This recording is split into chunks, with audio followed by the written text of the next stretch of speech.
Assalomu alaykum. Rim ustunlarida yangiliklar juda ko'p. Mana bu yerda soqillardagi dekorativ qoliplar hammasidan bor. Hammasini hozir birma-bir ko'rsatib o'taman. Mana bir boshdan boshlasak, mana bu shu plitalarni o'rniga qo'ysa bo'ladi. Qalinligi 6 sm bo'ladi. Buni qo'yiladi, zigzag qilib qo'yiladi. O'rtasi ochiq joyga ozroq beton qo'yiladi. Hovlisi stejka bo'ladi, chotki betonli, usti gulli. Buni ikki xil fasoni bor. Keyin mana 400 lik qolibimiz bor. To'rtburchak, bular hayti hisoblanadi. Yonida palasasi bor. Mana shunday palasasi bor. Tepasida gulli bo'ladi, pasti bo'ladi. Bu 25 lik. Buni yonida faqat liniyasi bor, o'rta qirralari tekis bo'ladi. Haytik fason. Bu yerda 20 lik qolib, 25 lik, 30, 35 hammasidan bor. Xohlasangiz qorniga guli, xohlasangiz qorniga gulsiz variantini olishlaringiz mumkin.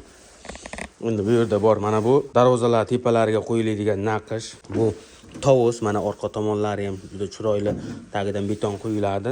Hozir bog'chalar, maktablar juda rivojlanib ketyapti. Xususiy bog'chalar, xususiy maktab o'shalar oldiga dekorativ qilib qo'ysa zo'r bo'ladi.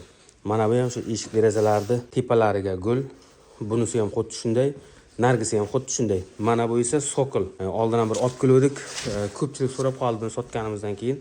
Buni soqilda har kim o'zi uyida qo'yadi-da, keyin betonga yopishtirib, mahkamlab qo'ysa, aytaylik, bitta uyini soqil 25 millionga tushadigan bo'lsa, bu bilan 5 million, 6 million bilan bitiradi. Bu o'shani kichkinaroq varianti mana. Bundan bor. Stakanimiz, mana stakanning qalinligi, mana shu stakanni 2021-yil olib kelganimizda, birinchi olib kelganimizda, hozir ham hech qanaqa ayib ko'rsatmasdan cho'tka ishlab yuribdi.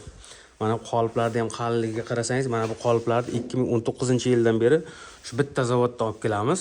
O'zimiz ham shu quyish xizmatini ham mana shu qoliplar bilan qilamiz. Sotishimiz ham xuddi shunday. Bitta zavoddan olib kelib, 7 yildan beri olib sotyapmiz. Mana bu ustiga qo'yiladigan narsalar. Blok zaborlarning ustiga qo'yiladi. Mana bu yonidan mana 3 sm beton ketadi. Beton bilan to'ldiriladi-da. Blokni ustiga qoplab qo'yiladi. Bular bir-biri bilan kiyishadi, ustiga bunday minadi. Shunda yomg'ir pastga o'tmaydi. Chiroyli bo'lib chiqadi. Mana bu gul tuvaklar, bittasi katta, bittasi kichkina. Mana bu burgut. Endi burgutni faqat orqa tomoni tekisda. Bu yerda tovusniki boshqacha edi-ku, buniki boshqacharoq. Buni shu o'rtasiga oyog'ini oldiga armatura tiqib ketib, beton qo'yitgan payti yerga keyin 20 padushkacha qilib o'shanga tiqib qo'yib qo'ysa bo'ladi. Burgutda. Endi bu yerda zinalarimiz bor. Zinalarimiz mana ko'rishlaringiz mumkin. Mana bu fasondan bor, mana bu fasondan bor. Ortiqcha detallari bilan hammasidan bor.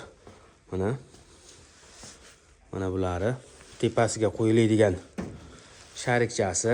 Mana bu regelni qolibi, regelni ichki burchak, tashqi burchak hammasidan bor. Bular tepasiga regelni hozir mana shu bilan chiroyli qo'yyapti. Endi bu yerda lestitsani ustiga mana bu qo'yayotgan dekorativ qoliplar bor. Mana shunday turadi bu. Narigi tomonga qo'yib qo'yman, shirok qo'yamiz mana.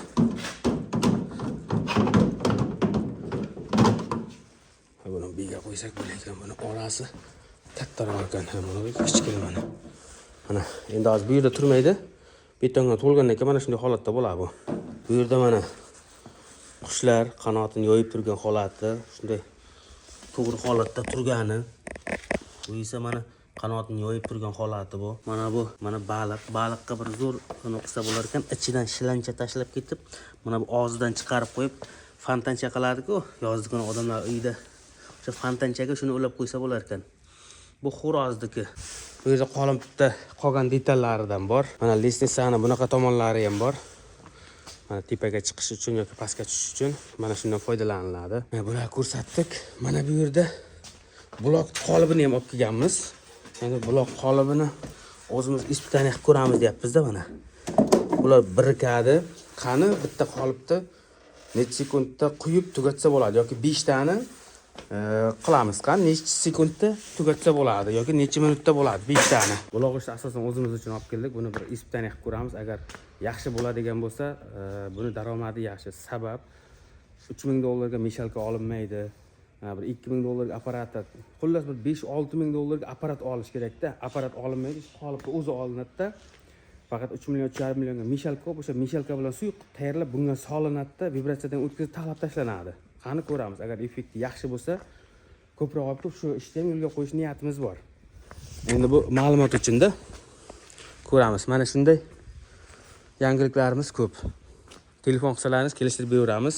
Bu yerda mana qolgan qoliplarimiz bor. Ekranda nomerga telefon qilsalaringiz hammasini kelishtirib beramiz. Mabodo bitta yarimta esdan qolgan narsalar bo'lsa, Telegram yoki WhatsAppdan birontasidan yozsalaringiz, yozib beramiz. Mana gultuvakda qoliplari, mana bu zinani ustida, mana gultuvakda ichki qismlari, nasib qilsa assortimentimiz ko'p.